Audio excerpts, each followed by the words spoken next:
The AI bubble is about to burst.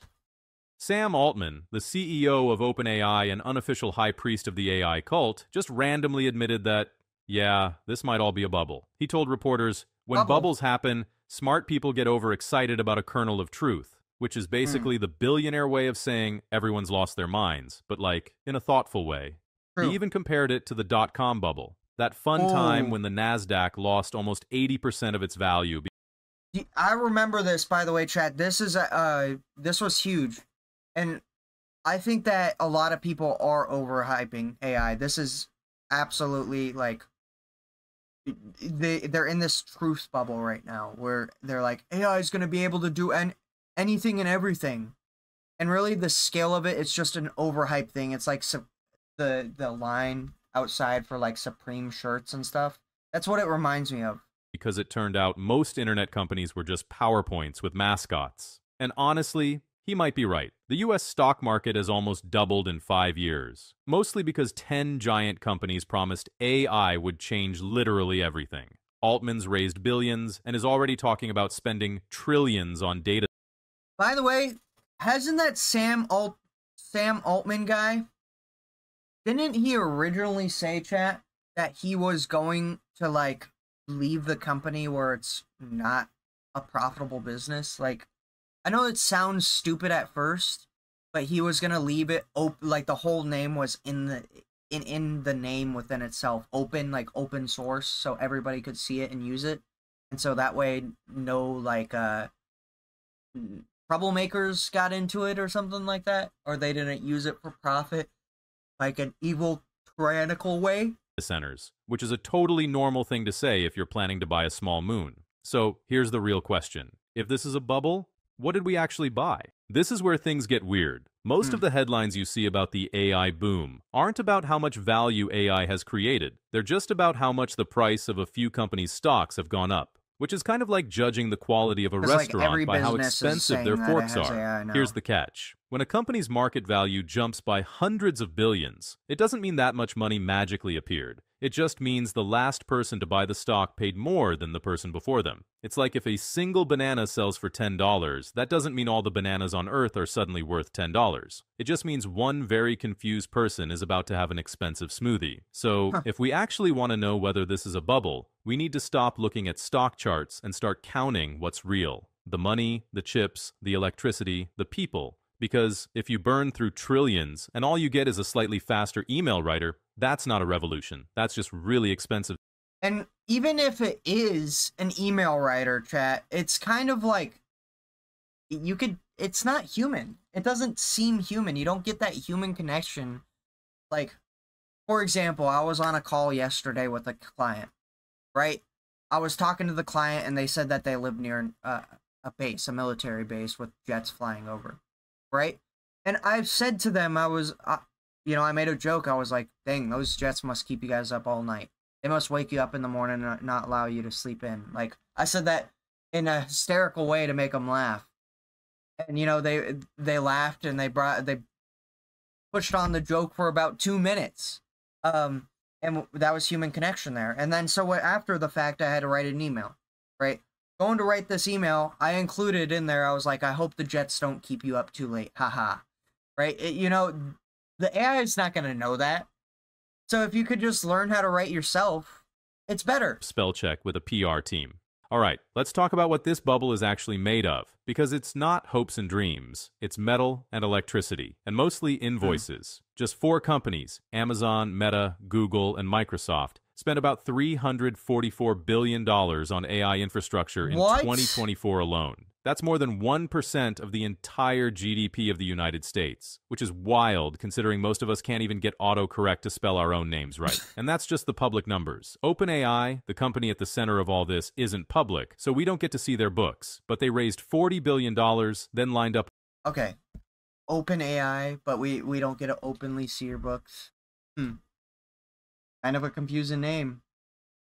Can't you, like, technically sue them for that? Or am I tripping? Another $6 billion secondary share sale, and Altman casually Let me mentioned know he in the expects to comments. spend trillions on data centers in the not very distant future. China's state-owned companies have reportedly spent another $500 billion on their own AI build-out, and based on global chip $500 sales from NVIDIA billion. and AMD, the rest of the world has probably dropped about the same. So altogether, we're already past the $1 trillion mark just on the hardware alone, before even counting energy, staff, or, right now, data centers already eat about 1.5% of the world's total electricity, and according to the International Energy Agency, that number could double by 2030 if AI growth keeps going like this, which is... Is that why my electric bill has went up and, like...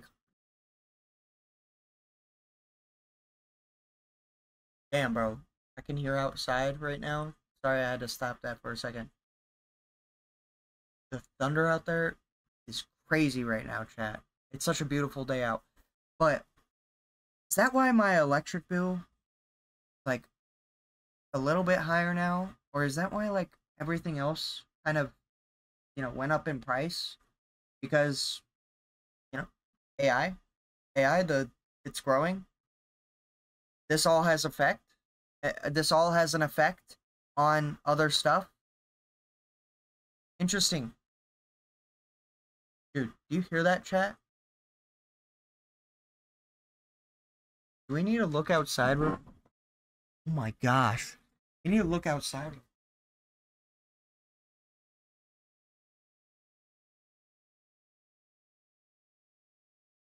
Oh, it's like storming as fuck outside. What the fuck? God, yo. I love the rain. a fun way of saying we might run out of electricity because your chatbot needed to write a limerick about avocados. The United States grid is especially not ready for this. Most of it was built in the 1960s and 70s, and it's running with just 15% reserve capacity. Meanwhile, China, who built their grid way more recently, runs at 100% reserve, meaning they can casually plug in another few million GPUs without blacking out an entire region. And this strain is already showing up on our bills. US electricity prices have nearly doubled in the past 3 years, I knew it. partly thanks to this AI build-out. That hits every industry, not just tech. Which means when your grocery bill goes up, part of that might actually be your neighbor asking an LLM to write their wedding vows. The Goldman Sachs analysts say new large... That's great. Yo, so if I'm just saying, hey, thank you to the AI, that's making the electricity bill of the entire US population go up, bro. I have an impact. I can make your bills be increased. Me! Every time, I'm gonna brute force it. I'm gonna just ask stupid questions that I already know the answer to. Me! I control your energy bill. Scale power capacity in key U.S. markets won't come online until 2028, and data center vacancy rates are already below 3%. So the AI boom is slamming into a literal wall. So, in this sense of, like, I know this is talking about energy, but what does this have to deal with, like, all those people that lost their jobs, right? All those people that at the beginning where the AI kind of, like, took their jobs, was that kind of just, like, an excuse? Nowhere left to plug it all in. New Massachusetts Institute of Technology report called The Gen AI Divide found that 95% of companies using generative AI got zero return on investment. Not a bit disappointing, zero. The tools look impressive in demos, but the moment you drop them into real workflows, they fall apart like IKEA furniture in a hurricane. The few companies that actually see results aren't trying to automate their whole business. They just pick one boring but valuable task, like back-office paperwork, and quietly make it faster. Everyone else is out here building half-baked co-pilots for everything and wondering why nothing works. And it's not just bad planning. The tech itself keeps wobbling. Meteor researchers found that large language models do fine on short tasks, but completely fall apart on long ones. Even coding, supposedly AI's best use case, ends up spitting out more bugs and security holes, so teams are literally hiring AI code janitors. I love this. I absolutely love this because I went to take this test on business. That's what it was. I was taking a test on business, chat, and it was 57 questions long. And we had all of the notes put into the system. All the notes were put into there. What else was put into there? All the screenshots of all the questions put into there. And on top of that, it was like 57 questions. It was pretty simple answers. And so we ran a test where it was like, all right, answer all these questions. You have all the notes. You have the specific answers to the notes. Now answer the questions. And after about 32 questions in is when it started to lose, it started to lose its mind. It didn't know the correct answer. It was giving us like complete opposite answers. And so that's why I guess I could see this like coding experience thing where they have to hire these people. And see, that's why I'm saying it's not going to like actually take over. It's just going to be a tool. It's going to be like an email address, or it's going to be, instead of like sending physical mail, you're going to be sending an email. There you go. That's a good reference. Which is hilarious, because that was supposed to be the job the AI was taking. And then there's the stability problem. These platforms change so fast, they keep breaking their own ecosystem. When OpenAI pushed out GPT-5, it quietly broke support for custom GPTs and wrecked tons of developers' tools overnight. Imagine if Python just deleted half its standard library one morning. That's what people are trying to build on right now. So not only is AI failing to produce returns, half the time it can't even stay upright long enough to try. If the tech isn't ready, why are companies still throwing billions at it? Simple. No one wants to be the one who missed the future. Exactly. Every big company watched their competitors slap AI powered on something and suddenly get a stock bump. So they all panicked and did the same. Budgets were rewritten, teams were rebranded, and CEOs started saying AI strategy in every sentence just to keep investors calm. It's less about results and more about not looking like the one dinosaur at the robot party. And this isn't new. The same thing happened during the dot-com bubble. Companies were adding .com. But why? Why would you want to just separate yourself off a little bit? Like, you know, hey, this is why we don't believe in, you know, saying AI powered, because it's not there yet. We're slowly working on AI in the background, but it's just not there yet. Excuse my yawns. But yeah, it's just not there yet. To their names and instantly doubling their valuation. Sam Altman described it perfectly. This is a bubble built around a kernel of truth. The internet was real, but most .com companies weren't.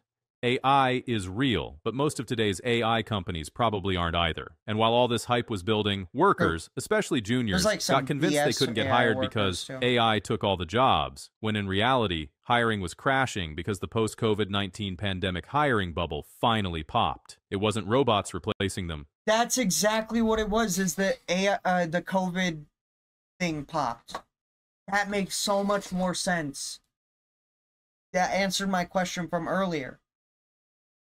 So basically what he's saying is, it wasn't AI that ruined these people's jobs. It was just basically they hired too much, right? It was just companies realizing they accidentally hired 5 front-end teams during lockdown. Oh my gosh. So now, you've got this weird mix of FOMO and ego pushing everyone to keep spending, even as the returns flatline, which is basically how every bubble works. It's not logic holding it up. It's pride. In places like Silicon Valley, investors don't actually need working products to pour in money. Just a good story. And right now, we're building the future with AI is basically the cheat code for fundraising. Coastal VCs are calling this the biggest private tech bubble ever, which is impressive considering these are the same people who once funded a $400. You guys hear that? Dude, that sounded like lightning just hit, like, right outside, bro. $100 million juicer. Private markets also let the bubble grow faster because there's no daily stock price to expose how shaky things are. A company can raise billions, burn through it, and as long as the next round comes in at a higher valuation, everyone pretends it's going great. Meanwhile, most of the stock market's AI optimism is concentrated in about 10 megacap firms like Nvidia, Microsoft, Amazon, and Meta. They've tied up so much capital in AI that even Goldman Sachs expects spending to slow soon. And when it does, the hype driving their stock prices probably goes with it. Bubbles don't wipe out everything. Most of it pops, sure, but a few pieces survive and become the foundation for the next wave. After the dot-com bubble, thousands of startups vanished, but Google, Amazon, and eBay crawled out of the rubble and built the internet we use today. The same thing will happen here. Most of the flashy AI startups will disappear, and the survivors will be the boring ones, quietly building chips, data centers, and power grids. So yeah, the AI bubble will pop, but the tech won't die. It'll just get quieter and more useful. Anyway, if you liked this video, do the whole YouTube ritual. That makes a lot of sense. W video, and my take on AI, chat, is I really think that it is overhyped. Like, you got these people that are like AI marketers, and AI marketers make no sense at all because, let's be honest, most people don't want to see that crap. Most people don't care about an image generation. I used image generation for the last couple of like thumbnails. I don't know if you noticed, but some of the other people, they had like blue shirts, and I changed their shirts to black to match the thumbnail style, right? And I made it look a lot nicer. But I never see myself say, like, if I go in there and I try to generate a full entire thumbnail, it's not gonna come out how I want it. I might as well just hire a person. And yeah, would it be nice to half-ass it and and just have a robot do it all? Of course it would. Of course it would be extremely nice to have a robot do the entire thing. But you gotta have human management. It's not gonna, I don't think it's gonna break through that. And maybe I'm wrong. Maybe in a few years from now, we'll watch back on this video and we'll be like, dang, he was so wrong.